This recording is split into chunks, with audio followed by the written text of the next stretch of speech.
Good morning, Knicks Nation. Today is Thursday, the 29th of April, 2021. I hope you're all healthy and COVID free today. I hope you're safe wherever you are, you and your loved ones. And I hope that your needs are being met today. Blessings on those that are working in the healthcare field, that are trying to save lives, that are trying to save lives even sometimes at the risk of their own. Blessings also on those that pick up garbage to keep our places disease free. Blessings also on those that make deliveries, all kinds of deliveries to all kinds of places and in all types of situations, sometimes even risking their lives to do so. Double blessings on those that are seeking to deliver boys and girls, babies, men, women, children, teenagers from the clutches of human trafficking and sex slave operations, which is a multi-billion-dollar worldwide business. Blessings upon those that are seeking to save the lives and deliver these people from such perverts and perverted industry, and curses upon those that support child pornography and pornography industry and human trafficking through the purchase of, the sale of their movies, their magazines, their filth. Finally, blessings on those that are helping the homeless. 500,000 men, women, boys, and girls, families, veterans, sleeping on the street in the United States and millions around the world. Blessings on those, double blessings on those trying to help such one. And blessings on them themselves, for theirs is the kingdom. There was a basketball game last night. Our New York Knicks played against the Chicago Bulls in the final game of a 6-game homestand. The Knicks have done themselves very well during this homestand, about as good as you can ask. They have been 9-1 in their last 10. They've won 10 of their last 11. You can't ask for much better than that. The Knicks have been playing very well. As a matter of fact, last night's game, I guess they have spoiled me, because we expect a high level of defense all the time. And as a matter of fact, we all understand, we've been talking about this from the beginning of the season, how the Knicks were going to get better as the season goes on under Tom Thibodeau. The conditioning was going to show. The cohesiveness was going to come. The defense would get better. And it has. Very much. Okay? And one of the things I was really looking forward to, ancillary thing, I was really looking forward to when they hired Tom Thibodeau, even last summer. Some people expressed negativity about it. Some people still do. I love it. I love two things about him. I love when he's on the sidelines yelling. I love it. Either at the refs or at his own team. And he's coaching. He's not just yelling, he's coaching. He's coaching from the sideline. You can hear him yelling with him what to do. You're on your own. You're by yourself. You got help, blah, blah, blah, blah, blah. Take your time. He's yelling. That's a coach that cares. Okay? He cares. Number one. And I love on missed defensive assignments. See, in the past, the Knicks have had so many teams where they just couldn't play no defense, and it's like the coach didn't care. Like he would even, like Fizdale would even pat them on the back when they made defensive mistakes. Not Tom Thibodeau. RJ gets beat on the back door, which is really bad. You don't get beat on the back door, man. You just don't. Then he got beat again on the back door. Thibodeau calls timeout. Now, a lot of coaches would take the player out. You're going to be sitting next to me. You get beat twice in a row down the floor by the same guy on a backdoor play. You're just not paying attention. Okay? That's just simple as that. You're just not paying attention. But, no, RJ Barrett got back on the floor. And when he came back, he had a big shoe print on the back of his body. And you could read Thibodeau's lips very clearly when he called that timeout. And he told RJ, how could you get beat on a back door twice? He was all up in his grill. And to RJ's credit, he just stood there, stone faced, sat there, took it, came back and played better defense. Simple as that. RJ was in a bit of a funk yesterday. And it's weird because when you look at the stats at the end of the game, again, he's still 9 of 15 from the floor, 22.7 rebounds, 6 assists, 2 steals, a block. His stats look terrific. Okay? But getting beat on that backdoor twice, and there was a couple of other, just a couple of other plays on defense where he looked a little out of it. And even still, he had a great game. That's how I'm saying they spoiling us now, because we're expecting that high level of defense now for 48 minutes. Now, they didn't play it completely last night, and this has been the pattern. Well, it started off really before the Phoenix game. I think the game before the Phoenix game, and then the Phoenix game, and then this game, where they come out like gangbusters. I mean, the Knicks come out like they come out of a cannon, right? And then all of a sudden, it stops. Not only does it stop, but the other team comes back. That's happened a couple of times. I don't like it. It's not it's not good going into a playoff scenario. You don't want to do that, right? But then of course they finish strong in the fourth quarter, which is what you want. All right. They finish strong in the fourth now. They always do. Julius, RJ particularly, D Rose, they will come on in the fourth quarter. Now yesterday, D Rose was 2 of 11. He was off on his shot. I like, and the thing about D Rose missing shots is when he misses shots, this is what Thibodeau is talking about when he said, he don't mind you missing shots. I'm with that. As long as they're good shots. They're not forced shots. They're not forced shots. They're not bad shots. They're not bad decisions. They're good shots. And if you just miss them, you miss them. So, D Rose was missing a lot of those yesterday. Shots that he would normally hit at a higher rate. He was missing yesterday, but it didn't seem so bad because they were good shots. Okay. And then it's like when Quickly takes a shot almost from the logo, you don't mind it because that's his range. He has shown us that that's in his range. Okay. That's in his range to shoot from those distances. So you don't mind it too much. You don't want it too early in the shot clock, which he tends to do sometimes, but you don't mind that because that's in his range. So they spoil us. And last night they come out like gangbusters. In the second 2 quarters, you just wondered where they were. And the fourth quarter, they all of a sudden came out. Now the thing is that, of course, Chicago was without Zach LaVine last night. He's in this protocol, man. This COVID is something else in the sense that it's affecting the game of the NBA because first they had to change the schedule. They condensed it, even though it's 72 games. It's much more intense. It's intense, 72 games. And, they got to be safe. So if somebody caught it or if somebody was around somebody that caught it, boom, you got to be sitting down. So, I think I got to congratulate. NBA has done very well handling this, this season with all of these and still getting us the product on the floor for us to enjoy. So kudos to the NBA for that. But Zach LaVine was out because of health and safety protocol. He was quarantined back in Chicago. Okay. So, they were missing him. All right. And obviously he would have made a difference, but, he wasn't there. And the Knicks were the superior team. They just were. Defensively, offensively, seasoning wise, they were just the superior team last night. Now, Chicago, to their credit, Kobe White was a good pick.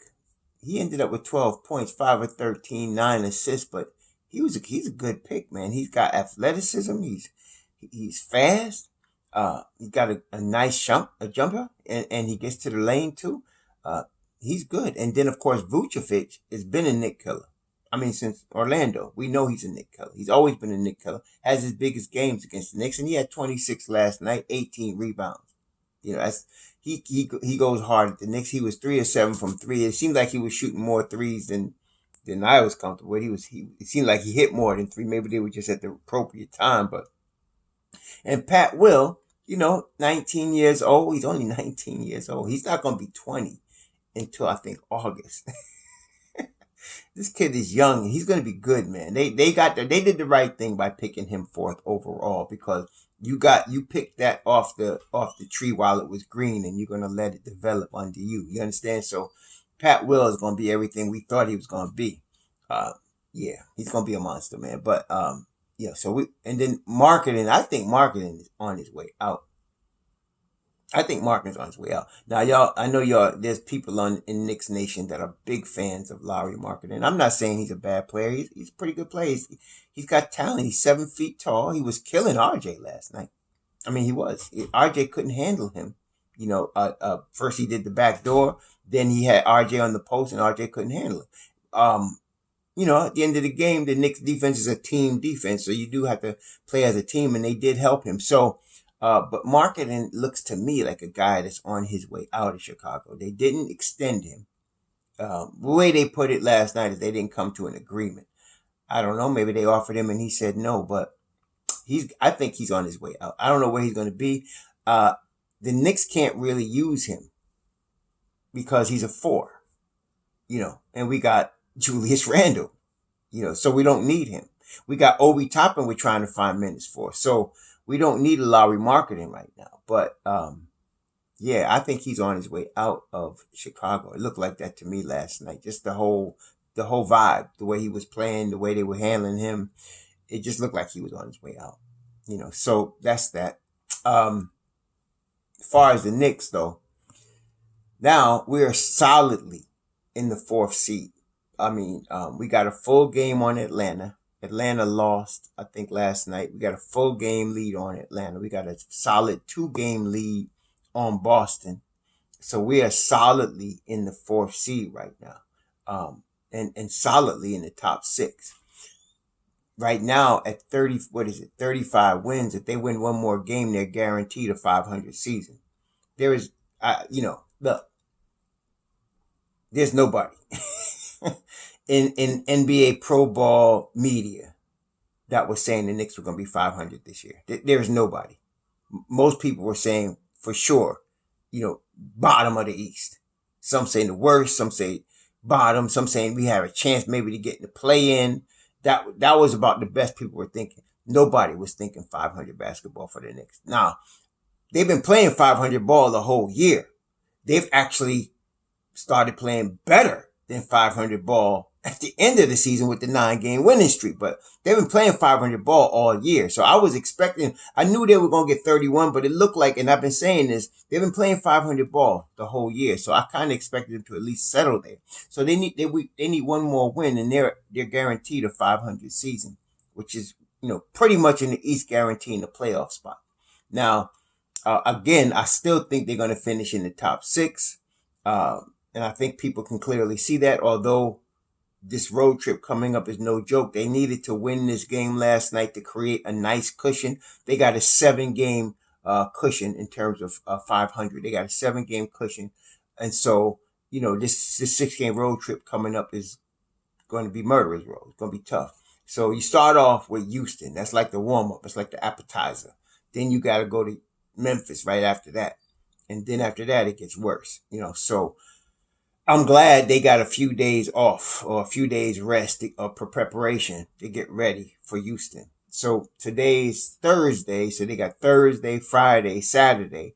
The game on Sunday is at 8:00 at night. I think it's 8:00 local time. So in Houston, Texas, I think they're 2 hours behind us. So it's like 6:00 local time. But that gives them time. My point is they get 3+ days to get prepared, to get rested, to get ready. I'm hoping we see Alec Burks against Houston. It would be good. I hope he has been keeping up. I hope the COVID hasn't messed with his win like it did with Derrick Rose. Hopefully, from the way he's coming back, it may not have been that he actually had it, but that he might have been exposed to somebody that has, because this all happened within like a week ago. So and they announced that he's back with the team. So I think it was that him had to be quarantined for 10 days and make sure he's okay and then bring him back. So hopefully he, keeping his wind up, because we could use him. Not that we're missing a lot as far as fourth quarters these days, but we could use that scoring, especially like a game against the Suns. He would have helped a lot. So on this road trip, we could use all hands on deck, and Alec Burke is a big piece of that. He's the closer for us. So we're looking for him to be back, hopefully against Houston, certainly against Memphis, the following day on Monday. So that's good. Last night, RJ Parrott actually played 42 minutes. He played the most minutes last night. Julius Randle played 36. Bullock played 36. And you look at the stats, it looks good. Bullock was 4 of 8, 3 of 5 from 3. He ended up with 13 points, 4 boards, played really good defense. Julius looked like he started fast, not slow. He started fast, real fast in the first quarter. Then he disappeared for a minute, for a couple of quarters. Then he came back on again in the fourth quarter. Maybe he's picking his spots. Maybe he's just learning to pick his spots. But a couple of times again last night, he got into that habit of that spin move into double teams was happening. And man, it brought back bad memories. And I know you could see it on his face. It's something that he's still working on consciously not doing. But he does it without thinking about it. You get into a double team and spin. And they're waiting for him. Okay? Whereas this year he has learned the double team is coming and he's looking to where he's passing the ball. And that's when he gets all his assists. Now, last night he had 3 assists, which is low for him. He could have had more. And speaking of that, the Knicks really surprised me because they had 27 assists yesterday. They had 27 assists. I mean, D Rose had 6, RJ had 6, Peyton had 5, Noel had 3. The ball was moving pretty well as a group, which is surprising. The Knicks, earlier this year we were talking about 12 assists, 14 assists. They had 27 assists, and Chicago had 29, which is also surprising. Now, Chicago was moving the ball well, too. That shows the ball was moving. And the Knicks only had 4 players in double figures last night, which generally, when that ball is moving like that, you expect more. But anyway, the ball was moving nicely. RJ had a much better game than it appeared when he got beat badly on those 2 back doors. Bullock had a good game. Randall's 12 of 23. 4 of 7 from 3. What you gonna say? 7 boards, 3 assists, got a block. Noel had 5 blocks, and they were big, right? Again, talking about a block that causes a fast break. That's what he did. He was doing that. 5 big blocks. He had 8 points, 5 blocks, 8 boards, 3 offensive boards. Noel played it. I have to give the MVP to Noel last night. He played a really good defensive game. He really was the rim protector. That was excellent last night, especially playing against Vucevic. When Vucevic would score, it would generally be from the 3-point line or the jump shot. He did bully his way in there a couple of times, but Noel did a tremendous job on him. So I had to give him the MVP. And then Taj Gibson played his usual solid game on the defensive end, 8 boards, 3 on the offensive end as well. So between him and Noel, we had 6 offensive boards. We got 41 rebounds, 9 offensive. They out-rebounded us. They got 43, but they only had 7 offensive boards. So the offensive boards is extremely important. As I said, those are your 50-50 balls. You want to make sure you win that game, and they did. So the Knicks chalk up another win. Solid 4th position in the East right now. You can't really expect better than this right here. The Knicks are really surprising everybody. I thought they would be in the playoffs. I thought they would win 31 games. I thought they would get at least the 8th spot. And then at the midway point, I thought, and I changed it and I said, listen, they're going to get at least the 6th. And I'm still confident they're going to be in the top 6. And the reason, again, I say is because when you look at the East, the Knicks are one of the 6 best teams in the East. It's just simple as that. When you look at the Eastern Conference, there's a lot of good teams now. But the Knicks are in the top 6 in terms of the best teams in the East. They are right now. That defense is elite. It's an elite defense, definitely. And as we know, elite defense will keep you in every game against whoever. Okay, so now it's time to move on and look into this road trip. Like I said, if they could go 2-6 in this road trip, it's a success. If they go 2-6 in this road trip, they come back from the road trip 37-32. We're in good shape. Believe me, we'd be in good shape at that point. Okay, we'd still be top 6 at that point. Okay, so don't be disappointed if they lose a few games in a row on this road trip. It's not a big deal. It's not the end of the world. Okay, we just need to go 2-6. That's what I'm saying. If they do better than 2-6, NBA's in trouble. I'm gonna tell you right now. If the Knicks do better than 2-6 on this road trip with these teams that they playing, the NBA's in trouble. Okay, because the Knicks are coming. They're rampage. It's good to see. It's good to say that about your team, right? Your team's on the rampage, man. Top 4 in the East. That's the New York Knicks. Shalom.